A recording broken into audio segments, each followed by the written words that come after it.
Hello दोस्तों, आज हम लोग अपना नया टॉपिक स्टार्ट करने वाले हैं। इसी चैप्टर का नया टॉपिक जिसमें हम लोग क्या करेंगे, सेपरेटिंग टेक्निक्स पढ़ेंगे कि आप क्या करते हैं। जो आपके पास मिक्सचर्स होते हैं उनको आप कैसे एक दूसरे से अलग कर सकते हैं, कैसे सेपरेट कर सकते हैं। वैसे तो आपके बहुत सारे प्रोसेस हैं, जैसे आप छान के अलग कर सकते हैं, किसी चीज को हाथ से पकड़ के अलग कर सकते हैं। ठीक है, बहुत सारे अलग अलग तरीके हैं जिनसे आप कर सकते हैं। ब्लोइंग वगैरह, जैसे गेहूं वगैरह को हम करते हैं, तो बहुत सारे तरीके हैं। बट कुछ ऐसे भी सब्सटेंस है, कुछ ऐसी चीजें होती हैं जिनको आप पकड़ के अलग नहीं कर सकते, जिनको छान के अलग नहीं कर सकते। तो फिर उनको सेपरेट करने के लिए क्या किया जाएगा? तो उनको सेपरेट करने के लिए क्या करते हैं आप दोस्तों, अलग अलग टेक्निक्स फॉलो करते हैं।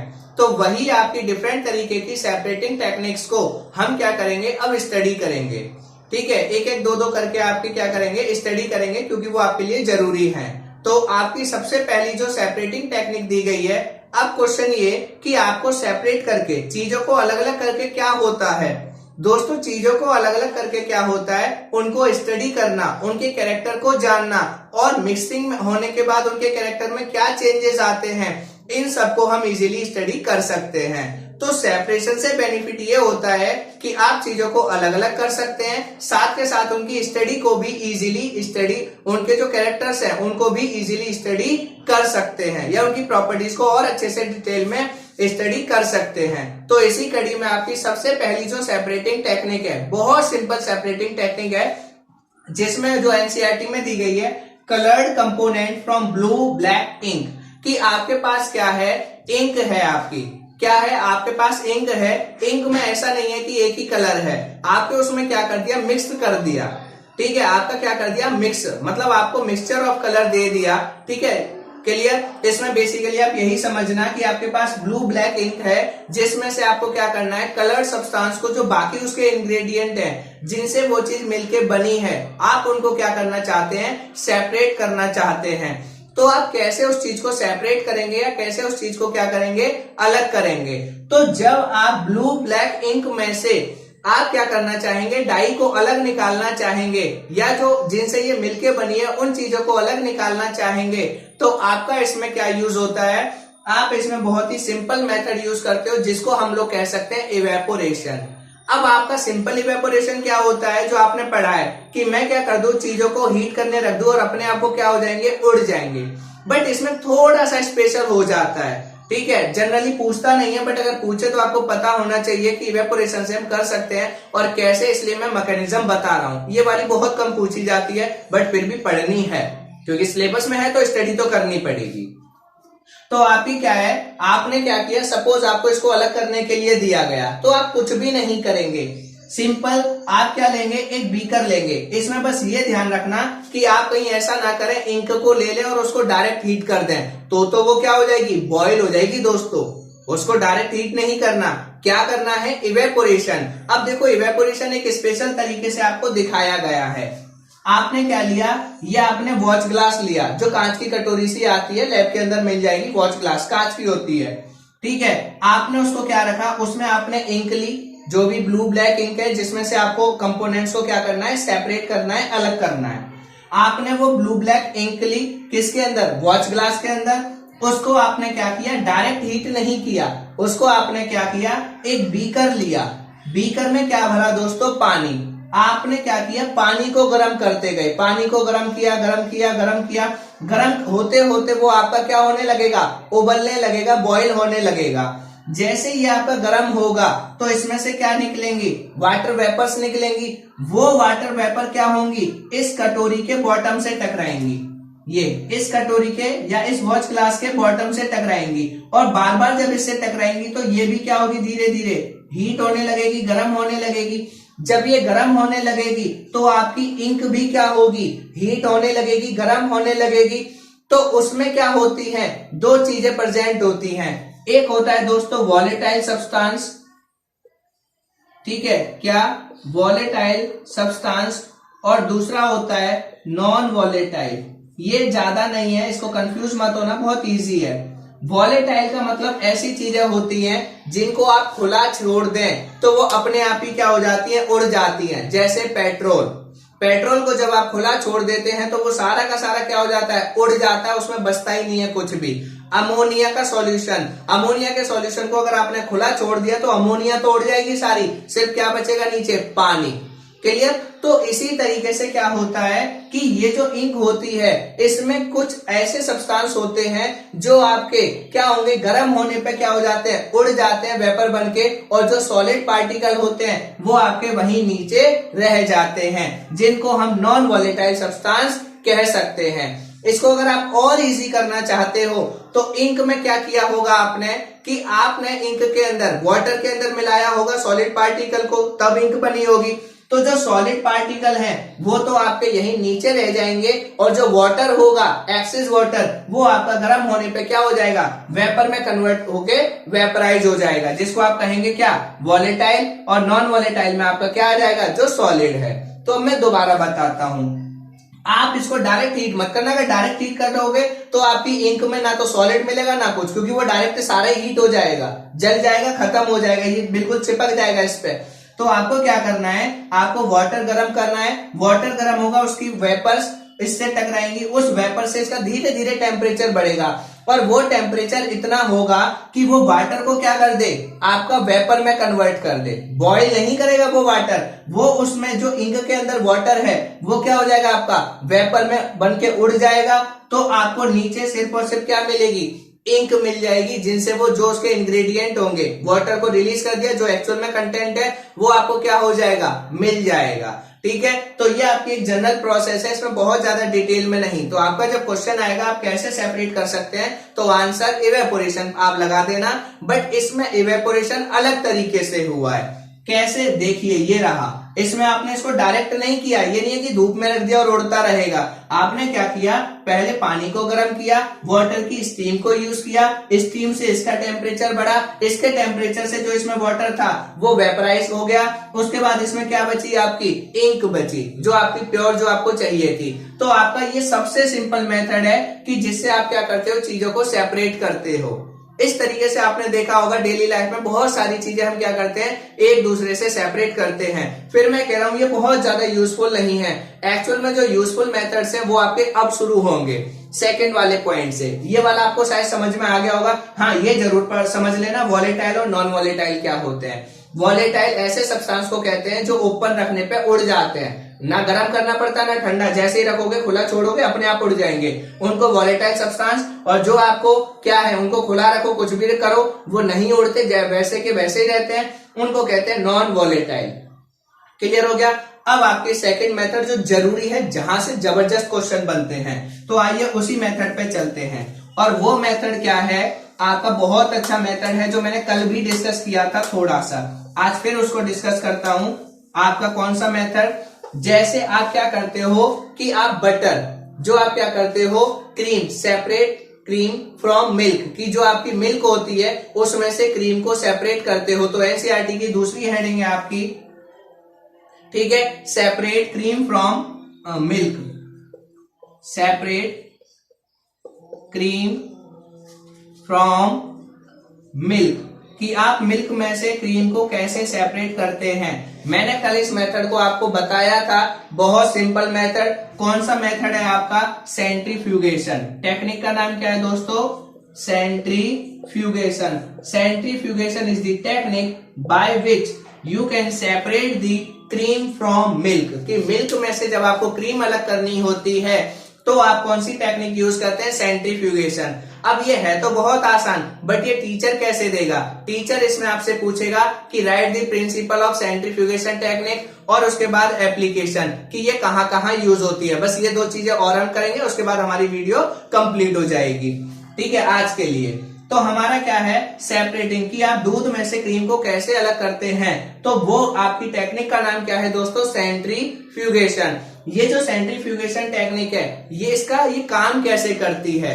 एक्चुअली होता क्या है कि जनरली आप क्या करते हो, चीजों को एक दूसरे से छान के अलग कर लेते हो। आप क्या करते हो, जिनके लिक्विड के अंदर सॉलिड पार्टिकल, इसमें भी क्या होता है कि लिक्विड के अंदर सॉलिड पार्टिकल घुले हुए होते हैं, जो कल हमें कोलॉइडल में दिखाई नहीं दे रहे थे, पर एक्चुअली में क्या होते हैं दोस्तों, होते हैं क्या, कि जो आपके लिक्विड्स होते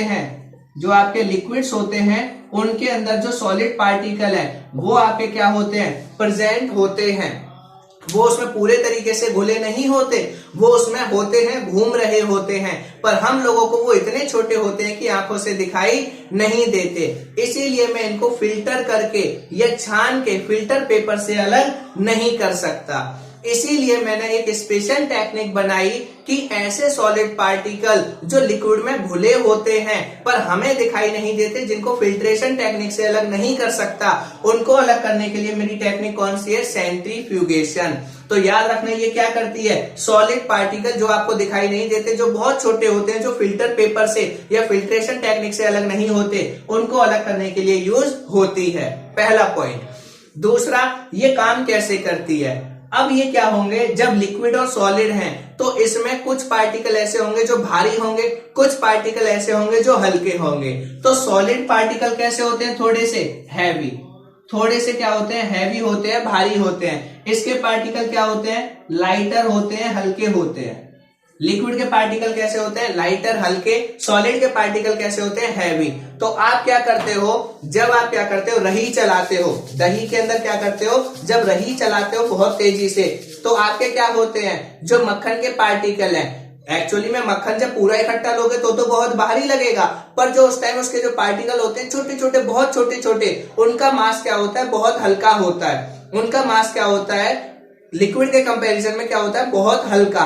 तो जिसकी वजह से वो पार्टिकल धीरे धीरे क्या आते हैं? ऊपर आते हैं। मैं इंडिविजुअल की बात कर रहा हूं, टोटल बनाओगे तो वो ऑब्वियस सी बात है लिक्विड से बहुत हैवी होगा, बहुत भारी होता है, बिल्कुल सही है। बट जब आप उस टेक्निक को कर रहे होते हैं और आपने अगर देखा होगा तो किनारों पे छोटी छोटी, बहुत छोटी छोटी ड्रॉपलेट्स ही चिपक जाती हैं, जिसको मक्खन कहते हैं। जब आप पूरा छुटाते हैं, दादी उसको ऐसे ही उठाती हैं, इस तरीके से करती हैं, फिर रख देती हैं। तो क्या होता है कि सेंट्रीफ्यूगेशन टेक्निक में जब आप तेजी से बहुत किसी भी चीज को रोटेट करते हो, हिलाते हो, घुमाते हो, तो उसमें जो हल्के पार्टिकल्स हैं वो कहां आ जाते हैं? ऊपर। और जो भारी पार्टिकल्स है वो कहां रह जाते हैं? नीचे। तो ऐसे आपके पार्टिकल्स एक दूसरे से क्या हो जाते हैं दोस्तों? अलग हो जाते हैं। तो सेंट्रीफ्यूगेशन टेक्निक में क्या होता है, जब आप किसी तेजी को बहुत तेजी से क्या करोगे? रोटेट करोगे, शेक करोगे, बहुत तेजी से हिलाओगे, तो हैवी पार्टिकल क्या हो जाएंगे? हैवी पार्टिकल्स नीचे रहेंगे और लाइटर पार्टिकल्स क्या हो जाएंगे? ऊपर आ जाएंगे। इस तरीके से आप चीजों को क्या करते हैं? एक दूसरे से अलग करते हैं। अगर आपको ये डाउट हो रहा हो तो इसको रब कर देना, ठीक है? कई दोस्तों को कंफ्यूज हो सकता है तो वो इसको छोड़ दो, कोई नहीं, आप सिंपल याद रखिए, एक्चुअल पॉइंट वही है, बट आप थोड़ा सा कंफ्यूज होंगे, इसलिए मैंने उसको स्किप कर दिया। पॉइंट क्या है कि जब आप किसी चीज को बहुत तेजी से हिलाते हैं, रोटेट करते हैं, शेक करते हैं, तो जो भारी पार्टिकल होते हैं वो तो नीचे ही रहते हैं और जो हल्के पार्टिकल होते हैं वो कहां आ जाते हैं? ऊपर। इस तरीके से वो एक दूसरे से क्या हो जाती हैं? चीजें अलग हो जाती हैं। ये सेंट्रीफ्यूगेशन टेक्निक का प्रिंसिपल है। ये क्या है? सेंट्रीफ्यूगेशन टेक्निक का प्रिंसिपल, ठीक है? ये आपने लिख लिया। अब इसका हम क्या करते हैं? प्रिंसिपल लिखते हैं, ठीक है? प्रिंसिपल लिखना चाहो लिख लो, नहीं तो एनसीईआरटी में मेंशन है बहुत अच्छे से, ठीक है? प्रिंसिपल क्या है? On shaking lighter particles moves up and heavy particles remains down, ठीक है? और कुछ नहीं है इसका प्रिंसिपल, वरना एनसीईआरटी में लिखा हुआ है, ठीक है?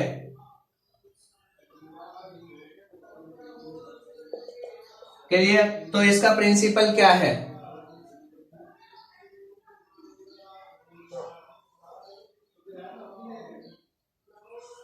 ठीक है, इसका प्रिंसिपल क्या है आपका? इसका प्रिंसिपल है ऑन शेकिंग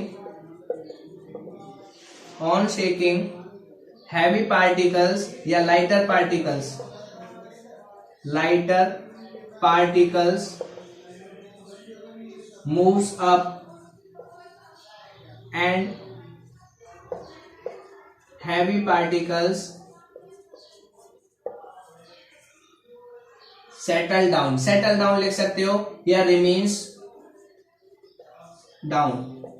इसको आप और अच्छा कर सकते हो, मैंने बेसिक लिखा है, आप इसको और अच्छा कर सकते हो, कोई प्रॉब्लम नहीं है। वर्ड्स आप एसोसिएट करके, असेंबल करके, बट मेरा पर्पज जो आपको समझाने का था वो क्लियर हो गया है। आप क्या करते हो? जब उनको रब करते हो, शेक करते हो बहुत तेजी से, तो हल्के पार्टिकल्स क्या हो जाते हैं? ऊपर आ जाते हैं और हैवी पार्टिकल्स कहां रह जाते हैं? नीचे। और इस तरीके से दोनों चीजें एक दूसरे से क्या हो जाती हैं दोस्तों? अलग। और यही आपका किसका प्रिंसिपल है? आपका सेपरेटिंग, मतलब जो आपकी क्या होती है? सेंट्रीफ्यूगेशन जो टेक्निक है उसका प्रिंसिपल यही है, ये आपसे पूछा जाता है। इसके बाद इस टेक्निक से आप और किस किस चीज को अलग कर सकते हो, या ये टेक्निक कहाँ कहाँ और यूज होती है, तो इसको जरा अच्छे से समझ लीजिए। ये यूज होती है आपकी डायग्नोस्टिक सेंटर, जब यूरिन और ब्लड का सैंपल लिया जाता है, आपका खून लेके आपके जो टेस्ट की रिपोर्ट बनाई जाती है कि उसमें कितनी चीजें हैं, क्या चीज है, क्या क्या प्रेजेंट है, वो सब सेंट्रीफ्यूगेशन टेक्निक से होता है। ब्लड टेस्ट लेने के बाद उसमें जो भी रिपोर्ट्स तैयार होती है, जो भी चीज आप कैलकुलेट करते हैं, सब में क्या होता है, सेंट्रीफ्यूगेशन टेक्निक।